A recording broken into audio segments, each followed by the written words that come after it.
Fundación Libertad y Desarrollo presenta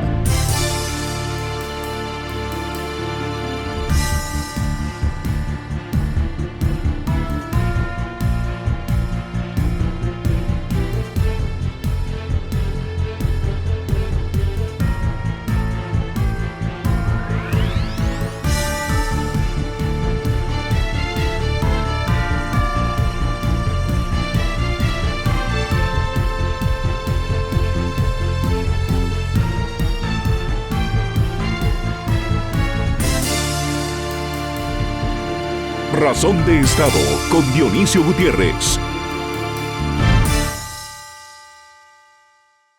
Desde la apertura democrática en 1985, los grupos dominantes de la política se han dedicado a diseñar un sistema político que promueve la corrupción y a establecer un sistema de justicia que favorece la impunidad. Los grupos delincuentes que sienten como amenaza que se persiga la corrupción y se acabe la impunidad, con el apoyo del actual gobierno, se resisten a dejar sus posiciones de poder e intentan, una vez más, mantener y consolidar su control cómplice y con frecuencia criminal sobre el sistema de justicia. Esto sucederá en las próximas semanas o meses, pues se tendrán elecciones de gran trascendencia en la Corte Suprema de Justicia y en las Cortes de Apelaciones. Este proceso, por estar en juego la justicia y el Estado de Derecho, debe ser responsable y transparente, vigilado y fiscalizado. Si los próximos magistrados de las Cortes se acompañan de decencia y dignidad, tendrán la honrosa oportunidad de rescatar, independizar, fortalecer y dignificar la justicia. Pero si responden a los intereses del crimen organizado y la delincuencia política, serán los responsables de la consolidación de un sistema de justicia parcial, corrupto, criminal y capturado. Son muy sospechosos los nervios y las prisas de quienes dominan hoy el Congreso para elegir a los tripulantes de las Cortes de Justicia. Por eso, organizaciones de sociedad civil iniciaron acciones legales ante la Corte Constitucional por los vicios del proceso. Lo que debe tener claro la nación es que el futuro de Guatemala quedará marcado en la próxima elección de autoridades para el sistema de justicia. Es más, de eso dependerá el éxito o el fracaso del próximo gobierno.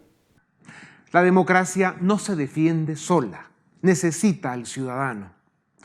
En las naciones fracasadas existen grupos de individuos de distintos sectores de la sociedad que manipulan la justicia, compran leyes a su medida y se sirven de las alcaldías y de la institución de la presidencia. En 2015, la corrupción sacó a la calle a los guatemaltecos a protestar contra una clase política deshonesta y vulgar que, con bandera de izquierda o derecha, llevó al país a la bancarrota moral.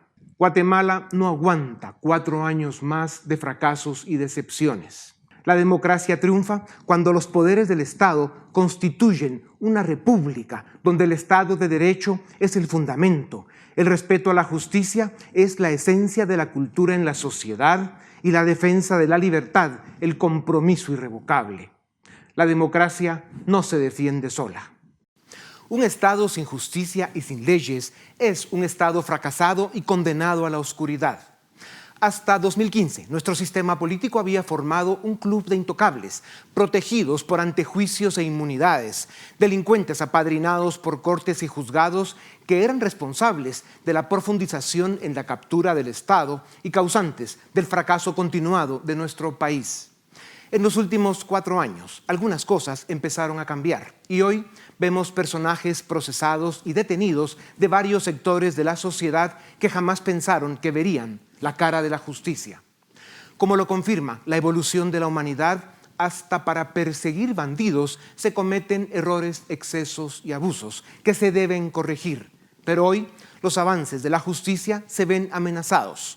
Las mafias criminales y la corrupción quieren arrebatar de nuevo los espacios que han perdido. La nación guatemalteca debe poner la mirada y toda su atención en lo que está haciendo la Comisión de Postulación y en la elección que podría hacer el Congreso para escoger magistrados para las Cortes de Justicia para los próximos 5 años. Si esta batalla se pierde, podríamos regresar a como era todo antes de 2015. Me parece oportuno afirmar que en el afán de buscar justicia somos un país en guerra. Existe un intento de consolidación de un Estado criminal en Guatemala. Esa es una guerra que solo el ciudadano puede ganar. Por eso hoy el objetivo debe ser vigilar a las comisiones de postulación de Cortes de Justicia y al Congreso que las elegirá. En enero tendremos un nuevo gobierno y si lo hacemos bien, muchas oportunidades. Pero estas serán posibles solo si las Cortes de Justicia son independientes y están al servicio del Estado de Derecho.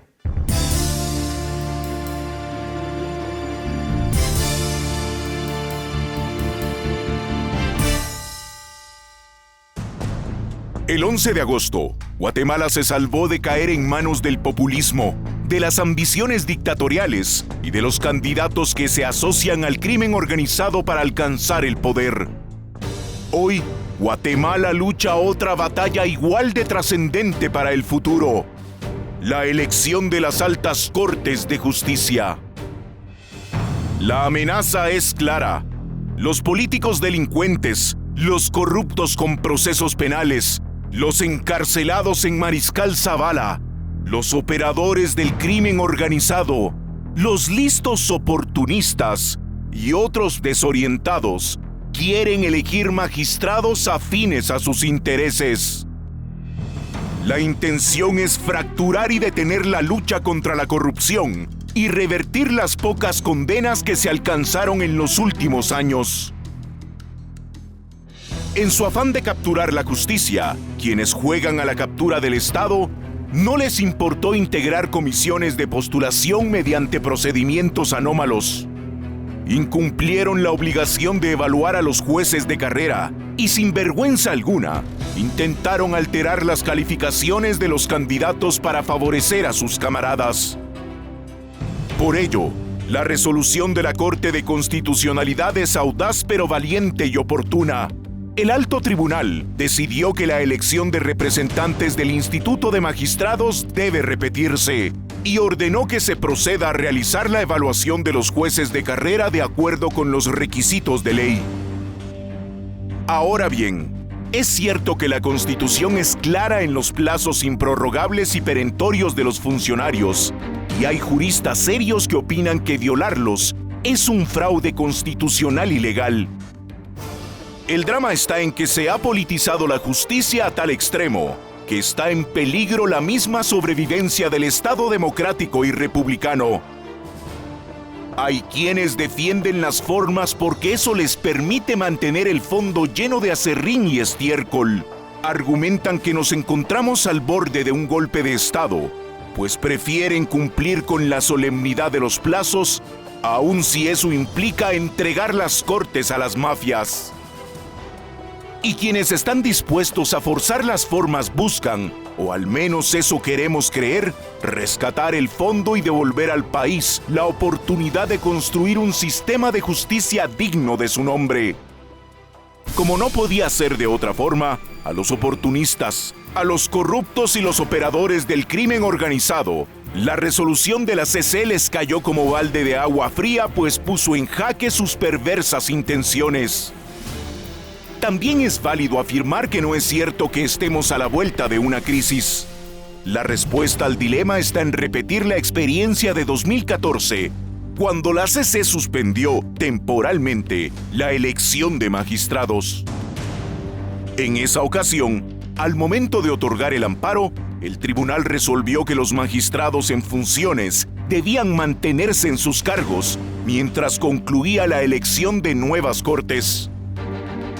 Con ese precedente, algún abogado notable podría presentar un amparo ante el Tribunal Constitucional, y este, siguiendo el razonamiento de 2014, indicaría que no habrá un vacío de poder, sino que simplemente los actuales magistrados deben mantener sus cargos hasta que se rectifiquen los errores de las comisiones de postulación. Hasta este momento, están fracasando quienes buscan consolidar la captura de la justicia, y la institucionalidad se enfrenta a un dilema que debe ser resuelto. El plazo de los actuales magistrados vence el 13 de octubre. Ante ello, ¿Qué debería suceder para poder cumplir con la resolución de la CC sin generar un vacío institucional? Guatemala puede resolver la disyuntiva de qué hacer el 14 de octubre con las Cortes, al tiempo en que se reconducen las comisiones de postulación, para garantizar que la justicia quede en manos de jueces honorables, idóneos e independientes.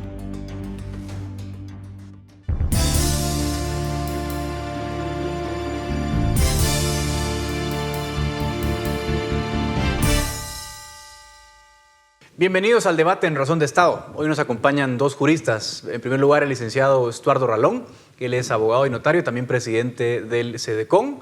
Y también nos acompaña el licenciado Elvin Díaz, abogado y notario, y también presidente del Instituto de Estudios Penales. Estudios Comparados y Ciencias Penales. Así que ambos bienvenidos y gracias por acompañarnos en Razón de Estado. Pongámonos en contexto. Hoy tenemos una interesante conversación. Habemos 3 abogados. Dicen que 2 abogados, 3 criterios. Aquí entre 3 no sé si van a haber 3 o 4, 5 o 6. Pero caigamos a la discusión que nos tiene en estos momentos en vilo. Y es que venimos hablando de la elección de Cortes Suprema de Justicia, de salas de Corte de Apelaciones, precisamente por la cantidad de amparos que han surgido nuevamente ante una cuestionada elección de Cortes. Entonces el punto en el que estamos ahora es que estamos a pocos días del 13 de octubre, que es cuando nominalmente vence el nombramiento de magistrados tanto de Corte Suprema de Justicia como Sala de Apelaciones, y por supuesto hay opiniones encontradas. Hay unos abogados que sostienen que no es posible que se prolonguen en sus funciones los magistrados, y hay otras posiciones que dicen, bueno, sí, es posible que se prolonguen haciendo alguna interpretación legal, y en todo caso debe continuar subsanándose los errores o los vicios que se señala o hay en este proceso de elección de jueces. Entonces quisiera conocer la opinión de ambos. Empezamos con el licenciado Ralón. Sí, pues verdadero gusto saludarlos, y básicamente como CEDECON hemos planteado una preocupación. La preocupación que hemos planteado es al tenor de la certeza jurídica. Creemos que a partir del día 13 de octubre podemos vivir un escenario de incertidumbre, una incertidumbre que podría extenderse durante un periodo de tiempo que podría ir de varios meses. Dentro de esa preocupación hemos destacado que a nuestro criterio es importante reflexionar que ninguna norma de carácter ordinario es superior a la Constitución. En este caso tenemos un plazo constitucional que es de 5 años para la designación de magistrados de Corte Suprema y Cortes de Apelaciones, y el amparo provisional que otorgó la Corte de Constitucionalidad pues desintegra las comisiones de postulación y establece una serie de requisitos que son muy improbables de que se cumplan antes del 13 de octubre, por lo que eso nos pondría en un escenario de un vencimiento de un plazo constitucional. A diferencia de años anteriores, tenemos una ley de la carrera judicial que no existía, por ejemplo, hace 4 o 5 años, que en el año 2017 incorporó una norma donde indica que pierden la calidad los magistrados a partir del vencimiento del plazo de su designación, por lo que la incertidumbre podría darse en el sentido de que perdiendo la calidad, pues estén sin posibilidad de abandonar el cargo, pero no hay ni norma constitucional, ni legal, ni reglamentaria que les pueda restituir una calidad que según la ley de la carrera judicial, pues les finaliza y les termina el día 12 de octubre. Tu opinión, Elvin, sé que es distinta, que coincides, difieres, ¿cuál es el análisis? No, yo creo que bueno, se respeta la opinión del CEDECON, pero en este caso no se comparte. Nosotros hemos tenido, obviamente, creo yo que en algo podemos coincidir, que es el clima de incertidumbre que queda, digamos, después del próximo domingo, que es el día que debían de tomar posesión las nuevas autoridades del Poder Judicial.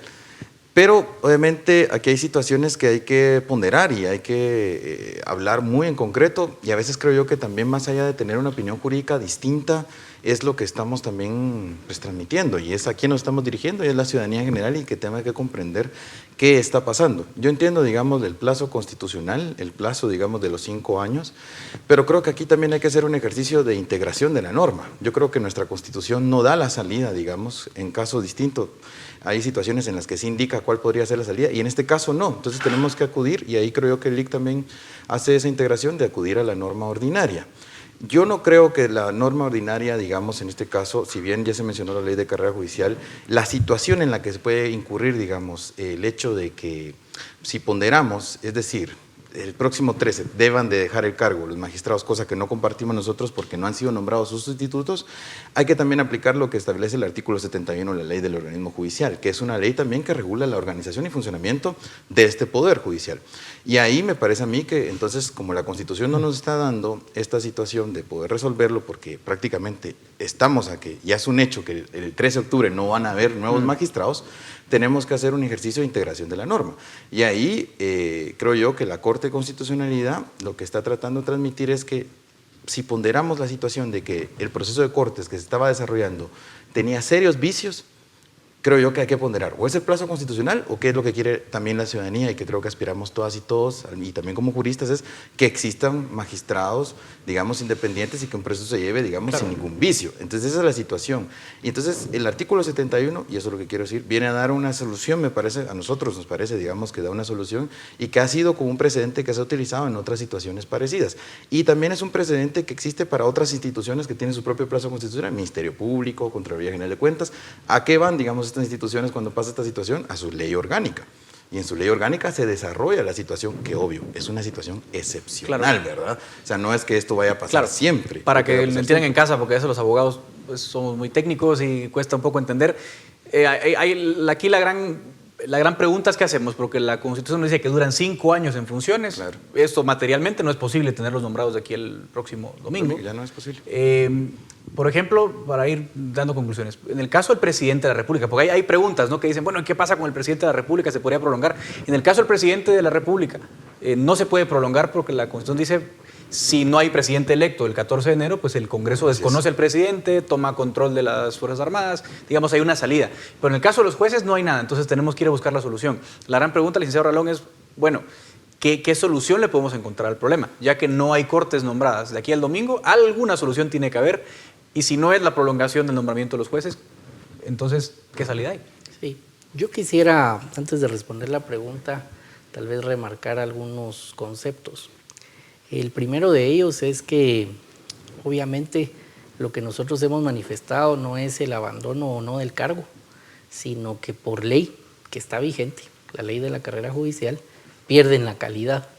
Esa norma fue incorporada en el año 2017 y es una norma expresa que se refiere a la calidad de magistrado.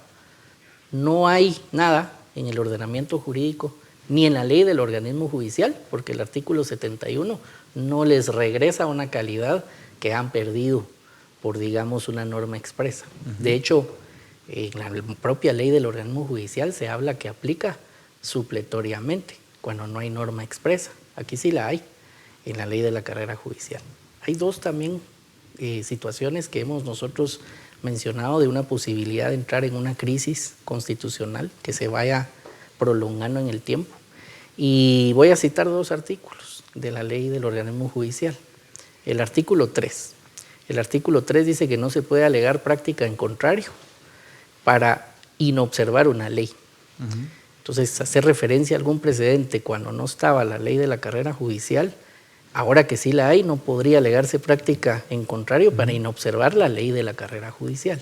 Y el otro es el artículo 4, que dice que todo acto que se realice contrario al ordenamiento jurídico es nulo, en fraude de ley.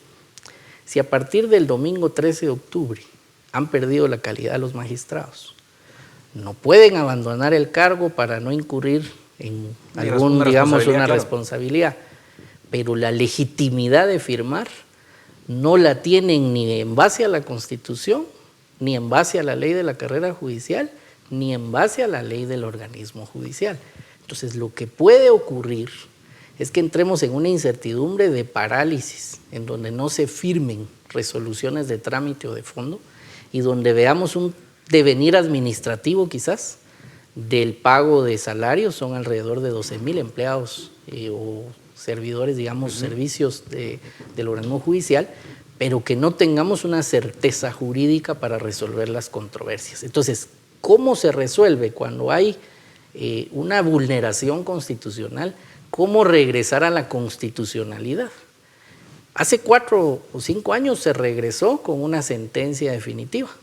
En el año 2014 se indicó que tomaran posesión los actuales magistrados, los que están hoy, y la resolución indicó en forma expresa, termina en el 12 de octubre de 2019.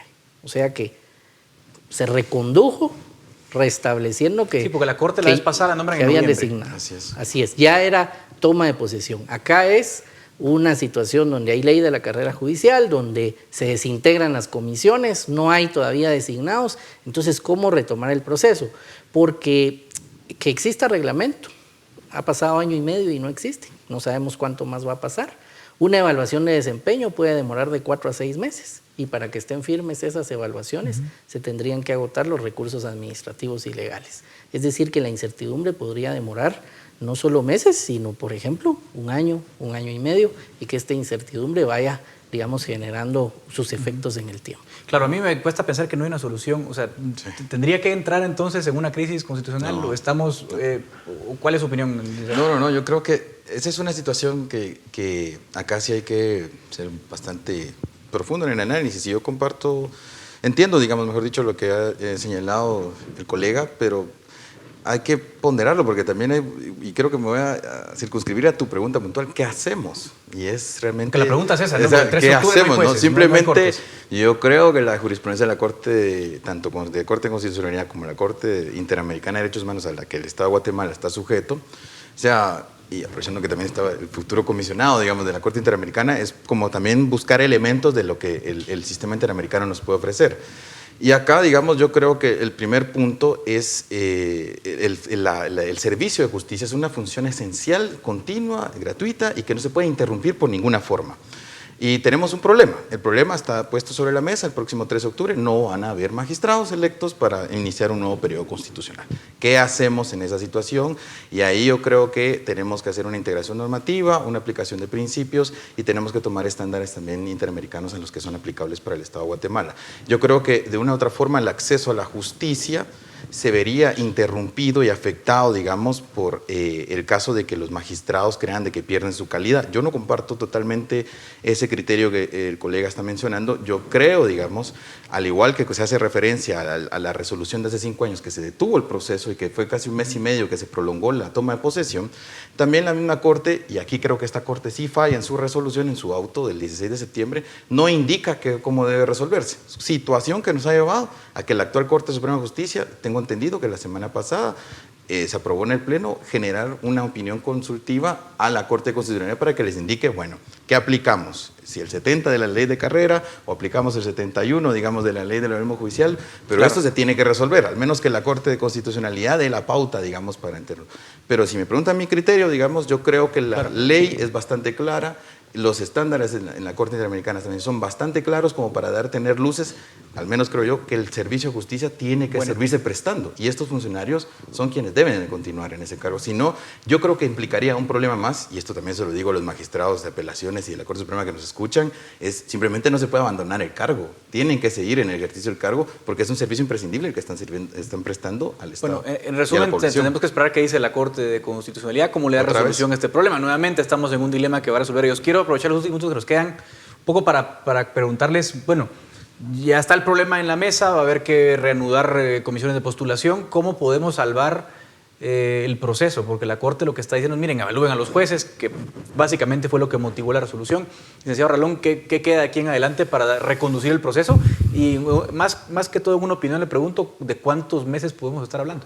Podemos estar hablando de una crisis de 6, de 10, de 14 meses. Es decir, depende porque, digamos, primero estamos ante un amparo provisional, se está tramitando aún ese amparo, no hay sentencia, pero los criterios esbozados, si se refrendaran en una sentencia, lo primero que tendría que emitirse es un reglamento que hoy no existe, Exacto. que el Consejo de la Carrera tendría que presentar a la Corte Suprema, la Corte Suprema tendría que autorizar, y ojo, a pesar de que ningún reglamento ni ninguna ley debe aplicarse en forma retroactiva, porque aunque las evaluaciones de desempeño ven el desempeño que se ha realizado, las normas en circunstancias normales y reglamentos están preestablecidos antes sobre qué se va a evaluar, aquí tendríamos que aplicar retroactivamente un reglamento para que se empiecen a hacer esas evaluaciones de desempeño.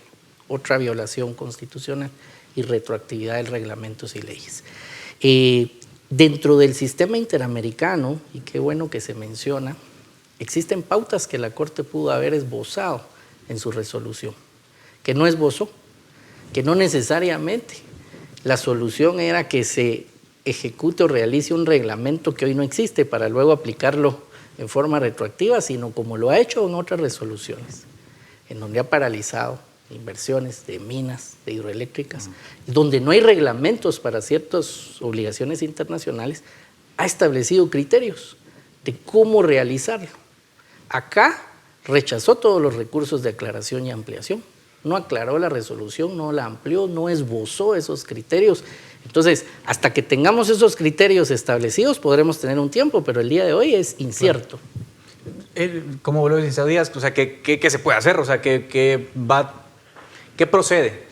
¿Ve el mismo problema con el reglamento? ¿No se puede aplicar así al pasado? ¿Cuál es su opinión? Yo sí creo que debemos de cumplir y acatar la resolución. Y que, por cierto, no solamente fue el amparo que se circunscribe al acto reclamado de la carrera judicial, sino también el otro acto reclamado fue la elección de los magistrados de apelación. Que esa ya se hizo, ¿no? Esa ya, y que tuvo que se reeligieron 9 de 2. Totalmente. O sea, y ahí podríamos discutirlo, pero no es el tema.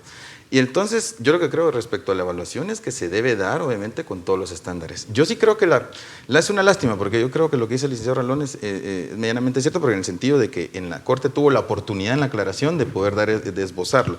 Pero si uno ve el auto, hace una referencia a estándares interamericanos. Menciona, por ejemplo, Reverón Trujillo versus Venezuela, que me parece a mí que ahí la Corte Interamericana, por eso yo acudo al sistema interamericano, y creo que es bueno ahí, porque hay algunas luces que nos pueden indicar de cómo se debe dar este tipo de procesos de evaluación. En el caso de la evaluación de desempeño, es solamente un punto, digamos, de referencia de lo que es toda la carrera profesional en el organismo judicial.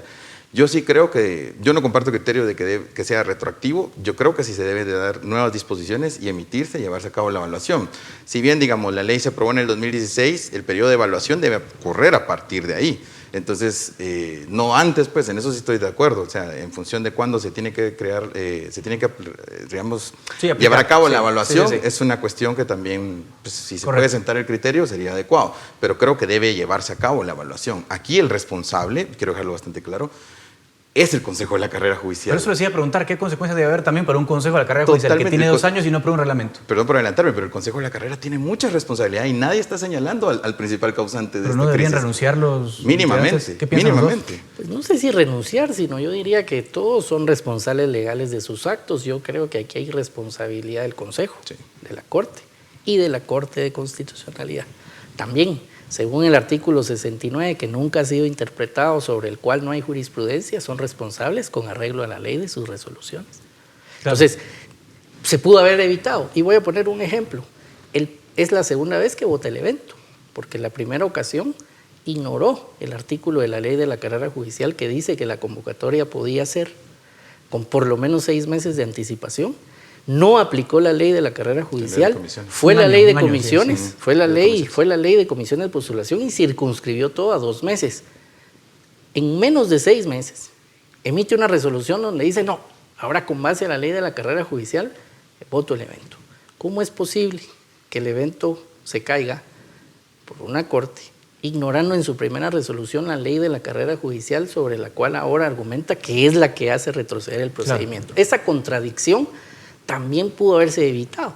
Entonces, digamos, es también importante establecer que el Consejo, la Corte Suprema y la Corte de Constitucionalidad han tenido oportunidades para evitar que lleguemos a este punto. Bueno, pero el Consejo de la Carrera Judicial sí es grave, ¿no? Porque estamos hablando de años en los que no hay es su única tarea. En febrero del 2018 quedó totalmente integrado claro. Y de febrero del 2018 a la fecha no han emitido reglamento. Yo lo que pregunto, es una entidad cuyo único objetivo es evaluar jueces, ¿qué hizo año y medio? Sí, yo sí quiero señalar, perdón por... Ya tenemos poco tiempo. Quería señalar ese error. Creo que el mayor responsable de esto es el Consejo de la Carrera Judicial y yo creo que el papel de la CC se circunscribía a enmendar un procedimiento. Creo que los alcances de la resolución no han sido todos claros y ahí me parece a mí que deben de existir algunas luces para poder enmendar este proceso que a todas luces lo que quiere la población es de que por lo menos elijamos nuevos magistrados independientes y con un proceso acorde a lo que establece la legislación. Correcto. Miren, es difícil ponerse de acuerdo en estos temas. Varios abogados, pero por lo menos en casa tienen las dos opiniones distintas que hay entre abogados. Lo importante ahora es ver cómo salimos de esta crisis, así que le agradezco muchísimo al licenciado Estuardo Ralón y al licenciado Elvin Díaz por acompañarnos en este debate en Razón de Estado. Es momento de dar por finalizado el presente debate.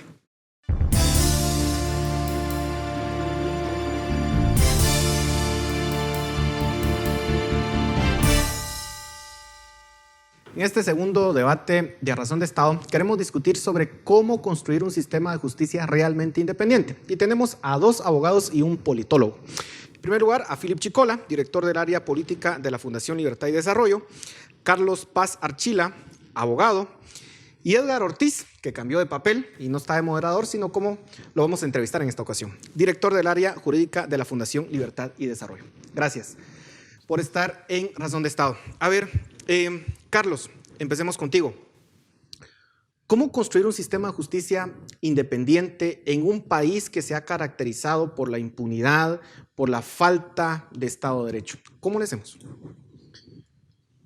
Pregunta complicada. Sí se puede definitivamente, pero hablar de un poder judicial o un sistema de justicia independiente necesariamente creo yo que pasa por primero que definamos realmente cuál es el modelo de sistema de justicia y de organismo judicial que tenemos y principalmente aterrizar esa definición en cuanto al recurso humano, cómo queremos, qué perfil de jueces queremos a todo nivel. Y eso creo yo que es la discusión que no hemos podido aterrizar como país. Pero esa es una discusión teórica de cómo queremos que funcione. En la práctica, ¿el sistema de justicia está capturado por intereses criminales o no? Definitivamente. Eso creo que una de las debilidades que vemos como Estado es la captura del Poder Judicial como un ente decisorio de los conflictos, tanto de cualquier naturaleza como principalmente los penales. Vemos obviamente que nuestros jueces están expuestos en primer lugar a la inseguridad en su momento en las distintas jurisdicciones y territorios donde puedan trabajar. Pero finalmente, y sobre esa base tenemos también a jueces que no necesariamente responden a un interés legítimo, sino al contrario, se ven influenciados por poderes ocultos, por crimen organizado. Y ahí es donde te preguntas cuál es el modelo que desarrollaste para poder elegir a esos jueces y que esos jueces desarrollen su función. Philip, ¿por qué hemos sido incapaces de construir ese sistema judicial independiente en un país que ya lleva 30 años de democracia? Porque a nadie le interesa que la justicia sea independiente. Aquí los actores con poder político y actores con intereses criminales quieren seguir teniendo cuotas de poder dentro del sistema de justicia. Eso es una forma de agenciar de impunidad. Por eso es que el debate sobre el fortalecimiento y la independencia del sector justicia viene por lo menos desde la firma de los acuerdos de paz y nunca avanza. Por ejemplo, por ahí del año 2016 hubo una discusión de reforma constitucional. Que es cierto, tenía 1001 temas que podían ser sujetos a debate, había otros que pues tal vez había muchos actores que no estaban de acuerdo. Pero creo que un consenso generalizado entre varios sectores es que se debiera de apostar por un sistema de carrera judicial y empezar a eliminar ese modelo anacrónico y disfuncional en donde los jueces de segunda instancia, los jueces de salas de apelaciones, son electos políticamente por el Congreso. Yo creo que ese cambio muy puntual es algo en el que hay un consenso de actores académicos y expertos en la materia. ¿Qué se ha avanzado en el tema? Nada. Porque obviamente lo que se buscan los actores con poder político, con intereses criminales, es poder seguir teniendo un sistema en donde si ellos le meten plata a las elecciones de comisiones de postulación y desde el Congreso de la República son ellos los que controlan la elección de los magistrados de apelaciones. Entonces, ese modelo es atractivo para quien ya controla el sistema. Y como dice el dicho, nadie corta la rama de la cual está parada. Edgar. Pues muy en la misma línea. Yo creo que lo que tenemos que reconocer es que el diseño institucional actual es el peor posible de los mundos imaginables. O sea, voy a poner 2 o 3 ejemplos. El primero, Que duren 5 años los jueces en funciones es absolutamente contrario a cualquier parámetro de independencia judicial. O sea, estamos muy por debajo de la duración de años que tiene un juez en su cargo, comparado con América Latina, incluso no digamos ya con los países desarrollados. En segundo lugar, e insisto en el punto que decía Philip, que los magistrados de apelación de los nombres del Congreso es ridículo. Solo hagamos un ejercicio rápido. Hay 45 salas de apelaciones, o sea que el Congreso designa supuestamente a 200 y pico magistrados, 240 magistrados. ¿Cómo? No tiene Pero la idea mínima aquí sería, por ejemplo, que salga de un sistema de carrera judicial y que salga del mismo sistema judicial y no sea elegido por un ente externo. ¿Esa sería la idea? Un poco la idea es esa, digamos, claro. Digamos, hay varios modelos, pero el que más o menos uno podría aspirar a tener es un modelo digamos, de servicio civil profesional, de carrera judicial profesional, en el que el mecanismo de ingreso sea por oposición, por un examen meritocrático, que la gente estudie, qué sé yo, una cantidad importante de tiempo, como es en Francia, como es en los países desarrollados, que el juez para entrar al sistema tenga que demostrar mérito. Actualmente eso no existe. Y los parches que le hemos puesto, como la ley de carrera judicial actual, que, ok, se cambió esa ley hace 3 años, pensando que iba a haber una reforma en la Constitución, pero no la hubo. Y nos encontramos con que el Consejo de la Carrera Judicial, cuya única función es evaluar a los jueces, ni siquiera fue capaz de emitir el reglamento para evaluarlos. O sea que coincido en que hay ahí una evidente muestra de que no hay ningún interés por cambiar el control de la justicia. Y creo que los intereses creados en ese sistema tan perverso y corporativista de las comisiones de postulación son los que nos tienen como estamos. Pero tenemos que quitar entonces el sistema de comisiones de postulación. ¿Esa es la solución? Definitivamente tenés que hablar de 2 niveles de cambio. Uno a nivel constitucional, es decir, hay que redefinir nuevamente el modelo a nivel constitucional. En su momento se pensó que el modelo de comisiones de postulación podía ser un modelo adecuado. Definitivamente la práctica, luego de 34 años de constitución política, vemos que el modelo está completamente desgastado. Entonces sí, se debe repensar a nivel constitucional cuál es el modelo. No nos podemos dar el lujo, como bien decían, de, por ejemplo, tener jueces por 5 años. El Estado gasta en la preparación de esos jueces, en lo que llegan a aprender y desarrollarse en sus judicaturas, para que después de 5 años hagamos un corte de caja y corre y va de nuevo con lo que ese juez aprendió, se consolidó. Pero además el incentivo es que ese juez en esos 5 años tiene que quedar bien con aquellos que eligen. Y eso significa impunidad. Definitivamente. Y el otro nivel, que es un nivel, llamémosle ordinario, que sí tenés que empezar a diseñar modelos de evaluación de desempeño. Como bien decía Edgar, acá lo único que tenés es un modelo muy primario donde solo hay sistema de evaluación para ingresar al organismo judicial. Sin embargo, para poder ascender, para poder ser sancionado, para poder ser evaluado, carecemos todavía de instrumentos para poder determinar si un juez tiene un buen desempeño, ha tenido un mal desempeño, si tiene que ser sancionado o no. Y eso sí se puede lograr en todo este tiempo pensando siempre en la definición de un nuevo modelo a nivel constitucional, pero sí debieras generar ciertos instrumentos para que tu carrera profesional en todos los sistemas, evaluación de desempeño, sistema disciplinario, ingreso, permanencia, ascenso, tengas instrumentos objetivos donde a mí como juez me permita yo saber que voy a ser evaluado de manera objetiva, pueda ascender. Si en algún momento tuve una conducta contraria, también sea sancionado de manera objetiva. Eso llega hasta un nivel, porque cuando estamos hablando de magistrados de la Corte Suprema de Justicia o de la Corte de Constitucionalidad, necesariamente tienen que ser elegidos de forma externa, como sucede en los países desarrollados. No ¿Qué podemos hacer ahí? No, miren, en el mundo hay básicamente 3 modelos de elección de altas cortes. Llamémosle el modelo democrático, en donde es un cargo de elección, que es poco común, pero que se utiliza sobre todo en el centro de Europa. Que aquí en Guatemala sería un terrible. desastre. Sería un desastre. El caso boliviano también. Sí. Luego está el modelo, llamémosle republicano, en donde intervienen varios poderes del Estado. Pensemos, por ejemplo, Estados Unidos. Presidente nomina y el Senado ratifica. Y luego está el modelo de la carrera judicial. O sea, el modelo de la carrera judicial no necesariamente es exclusivo para los rangos inferiores de la administración de justicia. Se pueden encontrar también recetas híbridas. Por ejemplo, son 13 magistrados. Se podría establecer un modelo en donde 7 vengan de carrera y 6 sean electos de forma externa. Porque también es sano que haya una oxigenación con abogados litigantes. Lo que pasa es que ese debate, que parecería tan estratégico y trascendental, ni siquiera se quiere tener en Guatemala. Cada modelo tiene sus pros y sus contras. Pero creo que el consenso generalizado que tenemos es que el sistema de comisiones de postulación ya está agotado, que hay que apostar por algo diferente. Entiendo también que hay un descontento con la clase política. Entonces, el argumento de decir, bueno, démosle solo al Congreso la facultad de elegir altas cortes, podría entrar, digamos, en cierto Pero conflicto. en la práctica, Philip, darle o permitir que otros entes ajenos a la política participen de esto ha resultado un fracaso. Correcto. La academia se ha politizado, el colegio de abogados, no digamos. Deberíamos de aspirar a que esos dos entes, por poner un ejemplo, salgan de este proceso precisamente para que sean más limpios y tengan mejor imagen de la que actualmente tienen. Es que yo creo que, a ver, son dos momentos, como decía Philip, yo creo que los modelos híbridos son los más empleados generalmente, o sea, salvo, por ejemplo, miramos el caso de Estados Unidos. El caso de Estados Unidos funciona porque cada cuánto hay un relevo de jueces.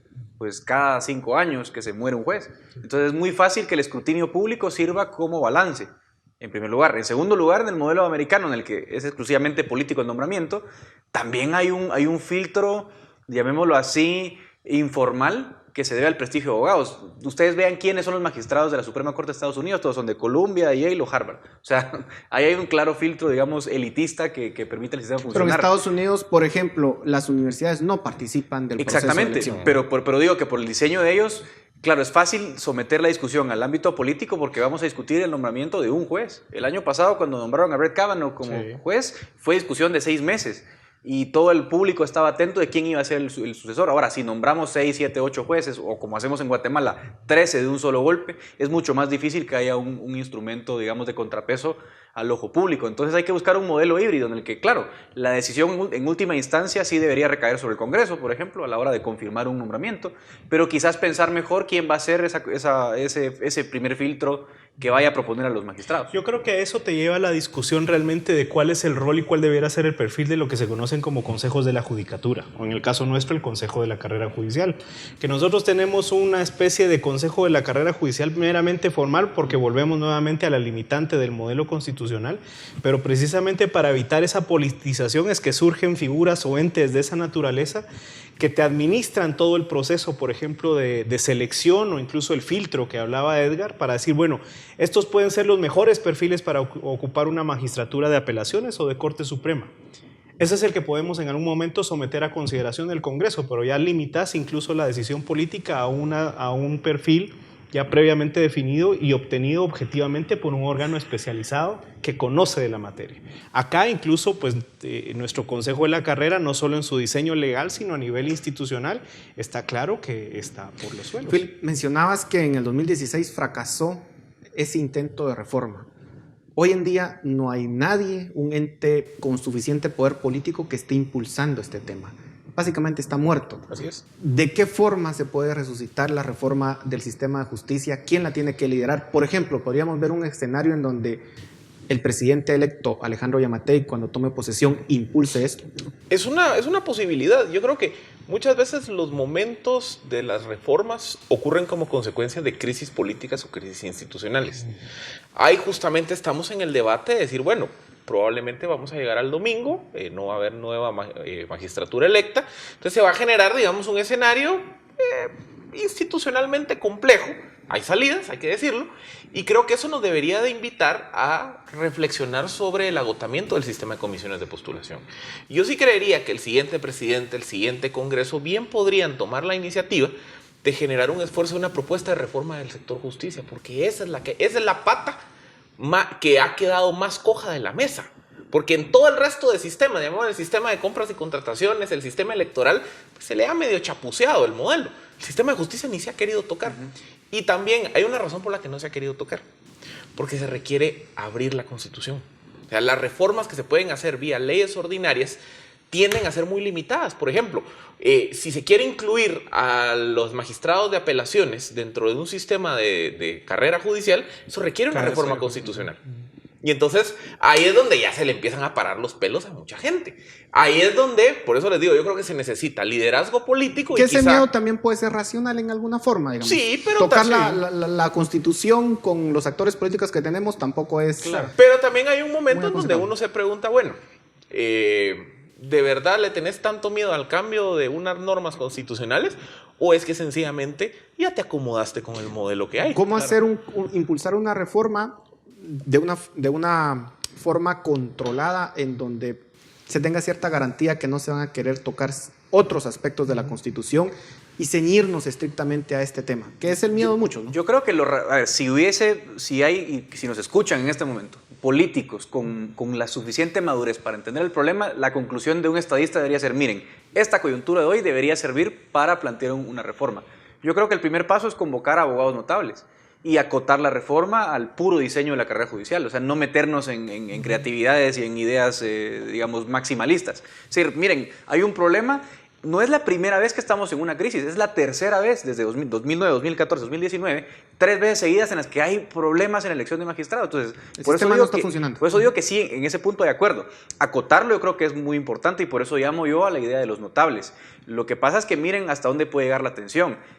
Volteemos a ver a Sudamérica. El caso peruano. El caso peruano es exactamente la crisis que tienen ellos política hoy. Se da porque la población ya se cansó de que percibe que sus cortes no son imparciales. O sea que lo que tenemos hoy en Guatemala puede deteriorar en una situación mucho más crítica y por eso yo creo que sí hay una oportunidad muy importante en estos momentos para que la clase política identifique el problema, tenga madurez, convoque a los notables y plantee una reforma, como digo, de puro diseño. No nos metamos así a cuestiones maximalistas, pero sí cambiemos el modelo actual. En el Congreso es difícil ver que existan, digamos, personas, diputados que tengan esta visión. ¿Lo ven en un presidente electo como Alejandro Yamatei? Repito la pregunta. Pero recordá que yo creo que más allá de ver solo al presidente, a partir de enero entras en una coyuntura que tal vez es incluso única y que podría aprovecharse. Tenés un presidente recién electo, vas a tener con capital político, vas a tener un Congreso también recién electo y muy probablemente vas a tener autoridades a nivel del organismo judicial relativamente nuevas.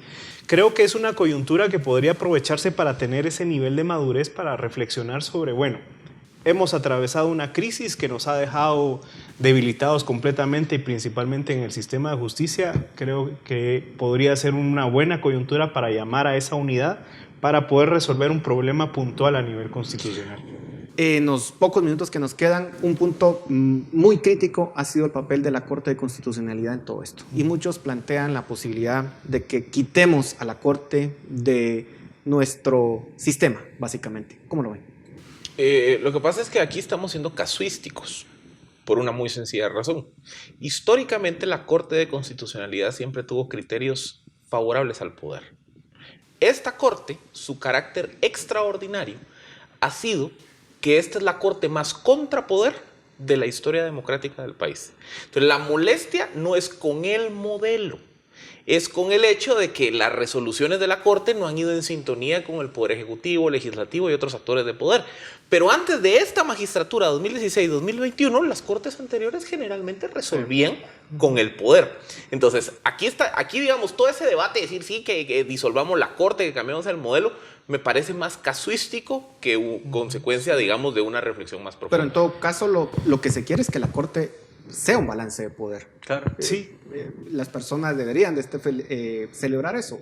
Pero retomando precisamente el primer tema que hablabas, hablar de independencia judicial y en un modelo democrático es efectivamente respetar cualquier decisión máxima del Tribunal Constitucional. Independientemente si estés de acuerdo o no, un modelo democrático exige que haya respeto a las decisiones y no se puede cuestionar un modelo que efectivamente no está siendo cuestionado, sino simple y sencillamente estoy manifestando una inconformidad con una decisión. Eso no quiere decir que el modelo en sí esté malo. Podemos discutir en algún momento ajustes, pero de todas maneras creo que el modelo democrático exige pues, respeto a las decisiones del La Corte juega un papel en una democracia porque no todos los países tienen una Corte de Constitucionalidad. No todos, pero voy a ser bien breve. ¿Qué pasa? Lo que no gusta son ciertas resoluciones de la CC que se ven como muy creativas, muy amplias. Muy políticas en algunos casos. Muy políticas. Si quitamos la CC, ¿quién va a resolver esas funciones? La Suprema. Entonces, ¿quién se va a volver la Corte de la discordia? La Suprema. Entonces, el problema no se va a acabar con quitar la CC. Y hay, por ejemplo, un debate que yo nunca he escuchado, que tiene que ver mucho con por qué se eligen a los magistrados en bloque, por qué cuando se cambia la Corte de Constitucionalidad, la Suprema, se van todos de un plumazo, cuando se podría implementar un sistema escalonado. Lo vamos a tener que discutir en otro programa, Philip, porque se nos ha terminado el tiempo. Gracias a los tres. A ustedes muchas gracias por su atención. Nos vemos la próxima semana.